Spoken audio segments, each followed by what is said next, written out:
بسم الله الرحمن الرحیم السلام علیکم پښتون ټیم حواله سره به دا وایم تاسو ته پته را چې ټي 10 لیګ تیر کال چې شی واغه سیزن 1 وو او اوس د ټي 10 لیګ سیزن 2 په 21 نومبر نه به شروع کیږي د 2 دسمبر پورې دا تیسترین ټورنمنټ وي د لسو اوور وي او په دې کې زمونږ د ګرد نړۍ د پښتنو خپل ټیم پښتون ټیم دی نو زه په خپل باندې د پښتون ټیم ملاتړ کوم.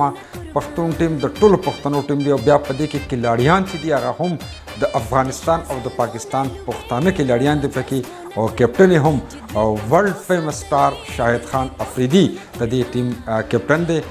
دا ټیم د جنرال پټرولیم ټیم دی او د ګرد نړۍ د پښتنو ټیم دی نو په شریک سره به دا ټیم سپورټ کوو. سټیډیم ته به راځئ ټول پښتانه او خپل ټیم پښتون ټیم به په شریک سره سپورټ کوو. زه هم د دې مرستیال یم. United with GP Lubricants.